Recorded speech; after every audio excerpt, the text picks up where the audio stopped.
प्रीतम दिल्ली से, राधा वल्लभ श्री हरिवंश। गुरुदेव, आपके चरणों में कोटि कोटि प्रणाम। गुरुदेव, यदि किसी व्यक्ति की मृत्यु हो जाती है तो उसका अगला जन्म हो जाता है या अपने कर्मानुसार किसी लोक को जाता है, तो महाराज जी फिर पितृ बनकर कैसे आते हैं? अगर कोई गलती हो जाए तो पितृ परेशान करते हैं, ये कैसे संभव है गुरुदेव? आप ये समझो, आप पितृ नाम दो, भूत नाम दो, कुछ भी नाम दो, अभी जो इनको बताया वो कर्म ही होता है। हमारा कर्म ही होता, कोई हमको परेशान नहीं कर सकता। कोई देवता, कोई भूत, कोई प्रेत, कोई पितर, ये बात गांठ बांध लो, कोई तांत्रिक, कोई सिद्ध। यदि मेरा कर्म गलत नहीं है तो विश्व ब्रह्मांड में किसी की ताकत नहीं है कि वो हमको दंड दे सके, क्योंकि सबका शासन करता भगवान है, ईश्वर है। अगर कोई अपने तप का प्रभाव भी करना चाहे, मान लो तपस्वी है, तो बीच में आके खड़ा हो जाएगा। बिल्कुल वो भजन नहीं करता, पर वो निष्पाप है, उसने अपराध नहीं किए, तो किसी न किसी रूप में भगवान आके खड़े हो जाएंगे, उसकी रक्षा कर लेंगे। इसीलिए उनका एक नाम है ईश्वर। संपूर्ण जीवों का शासन उनके हाथ में है और सब जगह विराजमान है। यार, मैंने तो भगवान को पुकारा ही नहीं, लेकिन मेरा सब काम बन गया। ऐसा फंस रहा था, ऐसा गिरने वाला था कि मर जाते, ये लोग फंसा लेते। ऐसा कौन बचाया?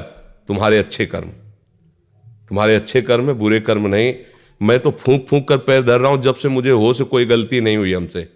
हमारी दुर्दशा लोग कर रहे हैं, हमारी दुर्दशा इससे हो रही, उससे, कोई दूसरा नहीं है। बोले तुम्हारे कोई चक्कर है, ऊपरी चक्कर है, लोग ऐसे कहते हैं। वो अरे ऊपरी और भीतरी, केवल तुम्हारे कर्म का चक्कर है, दूसरा कोई नहीं है। वही कर्म भूत बन करके तुम्हें सताएगा, वही कर्म पितर बन करके, वही कर्म ग्रह बन करके सताएगा, कोई नहीं सता सकता। जो पे कृष्ण चरण मन अर्पित तो करी है का नवग्रह रंग, रंग माने भिखारी। ये भिखारी नवग्रह तुम्हारा बाल बांका भी नहीं कर सकते यदि कृष्ण चरणारविंद में चित्त लगाए हो। और सब ग्रह तुम्हारे अनुकूल है और प्रभु से तुम विमुख हो तो कोई तुम्हारी रक्षा नहीं कर सकता, तुम्हारे कर्म तुम्हें नष्ट कर देंगे। ये सिद्धांत सबकी समझ में नहीं आता है। अगर समझ में आ जाए तो भूल जाओ कि कोई पितर है, कोई भूत है, कोई प्रेत है। वही है, वही, दूसरा कोई नहीं है। वही तुम्हें दंड देने के लिए कभी भूत बन जाते हैं, कभी मृत्यु बन जाते हैं, कभी नाना प्रकार की घटनाएं बन जाते हैं। और इसीलिए उनका भजन करोगे तो असली रूप में आपको मिलेंगे प्रेमानंद स्वरूप, महान सौंदर्य समुद्र, करुणा समुद्र। वही नहीं कहते जो विमुख है, अधर्माचरण करता है, उसके लिए मैं काल रूप भयंकर हूं। भगवान ही कह रहे, मैं उसके लिए भयंकर रूप हूं। देखो, भगवान का ही एकमात्र स्वतंत्र साम्राज्य है, वही बनने वाले, वही बनाने वाले हैं। बस सावधान होकर उनका भजन करो, कोई कुछ नहीं कर सकता। जब आप मान्यता करोगे कि पितर हैं, भूत हैं, तो उस रूप में मिल जाएंगे। जाकी रही भावना जैसी, और आप बिल्कुल मान्यता हटा दो कि जो भी नाम रूप है हमारे प्रभु के ही हैं। हाँ, जो हमसे गलती हुई वो हम गलत हैं, हमसे पाप हुआ, हमसे अपराध हुआ, पर स्वामी हे नाथ आप कृपा करके क्षमा करो, कोई कुछ सता नहीं। देखो, किसी का अटैक जो होता है ना, हमारे तन पर होता है, हमारे मन पर होता है। देखो ना, मतलब कोई एक्सीडेंट हुआ तो तन पर हुआ, कोई ऊपरी चक्कर जिसे कहा जाता है वो मन पर होता है, भूतावेश, कोई भी आवेश मन पर। तो ये तन मन जब तक तुम अहंकार में हो तभी तक पीड़ा दे सकते हैं।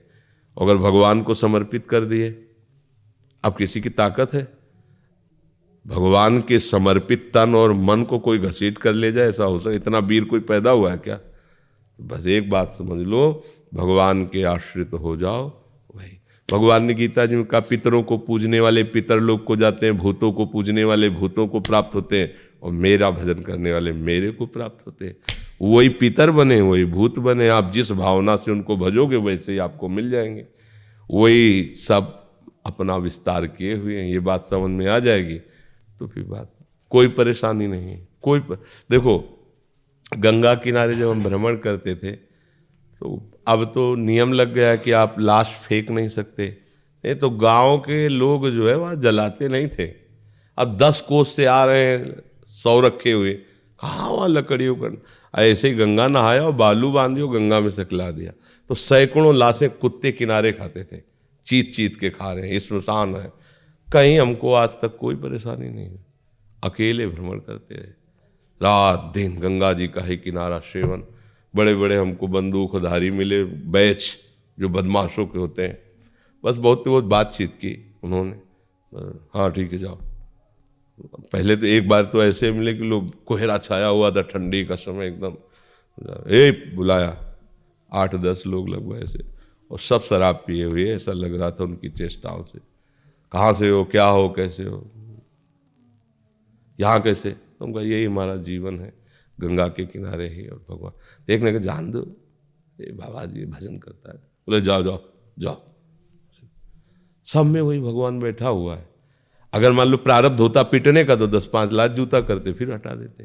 प्रारब्ध है शरीर का तो भोगना पड़ेगा, चाहे आप जितनी सुरक्षा में हो। जब प्रारब्ध, देखो प्रारब्ध बिगड़ जाए तो सुरक्षा वाला ही है, अंग रक्षक ही अंग भक्षक बन जाएगा। और प्रारब्ध अगर आपका सही, मतलब कर्म आपका सही है, तो मारने की नियत से, वो एक हमारे मौनी संत थे, वो गंगा किनारे काफ़ी समय तक साथ ही रहे सेनपुर में। तो वो एक दिन घटना बता रहे थे कि हम किनारे किनारे भ्रमण कर रहे थे और वो मौन बोलते नहीं थे। तो बोले एक अन्य धर्मावलंबियों का नगर था, जो विरोधी हिंदू धर्म के हैं, उनके मतलब कई लोग लड़के ऐसे मनोरंजन कर रहे। उन्होंने देखा बाबा जी और शाम का समय था, बोले चलो इसे मारा जाए। उनका मनोरंजन है, जब उनको पशु पक्षियों को काटने में कोई हिचक नहीं, तो बाबा जी काटने में क्या हो। तो बुलाया, और तो उन्होंने मन में सोच लिया कि अब हमारा हो सकता है आज अंतिम दिवस हो। बिल्कुल मौन शांत रहते, भगवान का एकदम तन्मयता पूर्वक ध्यान, हो सकता है ये लोग मार दें।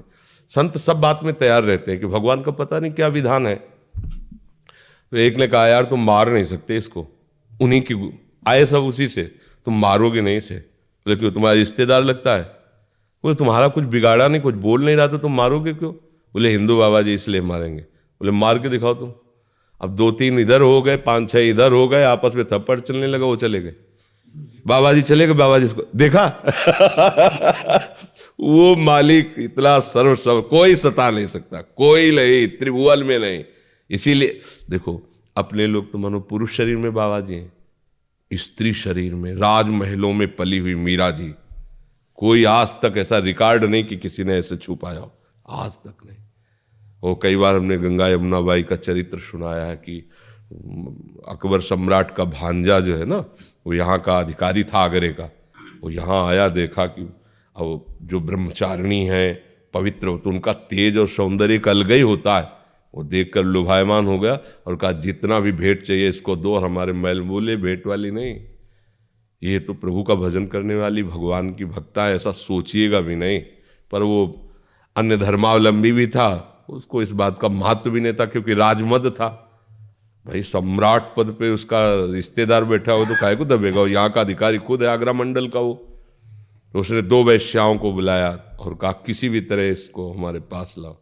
बाई जी सीधी सादी थी, वो साधु बन करके आई, वो बातचीत ऐसे साजे से संत करते हैं, वो बहुत चतुर थी कैसे फंसाना है।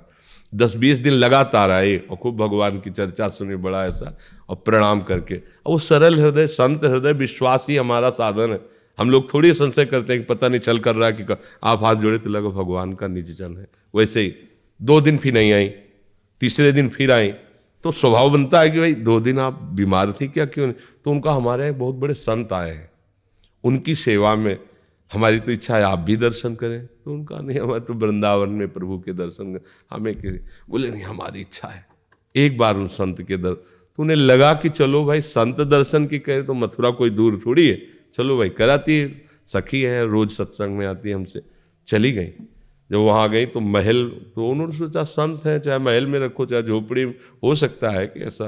तो अंदर जेवी दरवाजे की दोनों ने दरवाजा बंद कर देखा, वो हसन बेग दो अजीज बेग क्या उसका नाम था, वो सामने उन्होंने देखा इसकी तो काम दृष्टि है और ये तो मुझे फंसाया गया है। उनका दूर रहना, एक कदम भी आगे मत बढ़ना, इसी में तुम्हारा मंगल है, हम तुम्हारा मंगल चाहते हैं। वो काओ ये भाषा है क्या समझने वाला, जो कुआ मदान दो मदना तुरुआ, कामी पुरुष कभी ये नहीं देखता कि धर्म क्या है अधर्म क्या है, परिणाम क्या होगा, कामी पुरुष नहीं देखता, क्योंकि कामना में अंधा हो जाता है। बेटी है कि बहन है कि क्या है ये सब भूल जाता है। कोआ मदांधो मदना तुरुआ, अंधों में अंधा कौन, बोले जिसको काम। अब वो तो वैसे ही आगे बढ़ा, बस वो श्री हरिवंश, श्री हरिवंश, श्री हरिवंश। आंख मूंद करके प्रभु का भयंकर सिंह प्रकट हो गया उसी बीच में।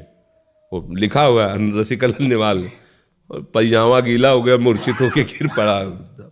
और बाई जी का शरीर वृंदावन में, भगवान कर तुम बिना विमान के एक क्षण में वृंदावन में। उन्होंने आंख खोल के देखा अपनी कुटिया में बैठी, तो उन्हें कोई आश्चर्य नहीं हुआ, क्योंकि सर्वाश्चर्य में भगवान है। अरे यहां से साड़ी नहीं खत्म हो पाई, 10,000 के हाथियों का बल रखने वाला मूर्छित होके गिर गया यहां से द्रौपदी जी के। भगवान वस्त्र ही बन के विराज, भगवान भगवान है। बाद में चरणों में गिरा के बड़े एक भरोसा बस।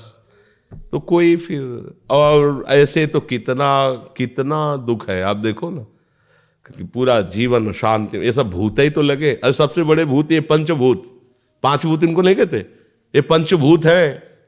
यही हमें तो सब काम, कोई है मंत्र तंत्र इन पंचभूतों से हटा दे। देखो कितना हमें फंसा लिया पंचभूतों ने। ये 5 भूत है, ऐसा फंसा लिए कि बार बार जब से प्रभु से बिछुड़े इन्हीं भूतों के चक्कर में जन्म मरण हो रहा है हमारा। एक बार भगवान का आश्रय लेकर भजन करो, कोई तुम्हें हरि स्मृति सर्व विपद विमोक्षणम, ये भगवान व्यास देव जी के वचन। हरि स्मरण समस्त विपत्ति, समस्त विपत्तियों से मुक्त करने की सामर्थ्य रखता है। बस ये कि हम लोग हरि स्मरण करें। राधा राधा राधा राधा, राधे श्याम राधे श्याम, राधा वल्लभ श्री हरिवंश, राधा वल्लभ। इसी से मंगल है जी।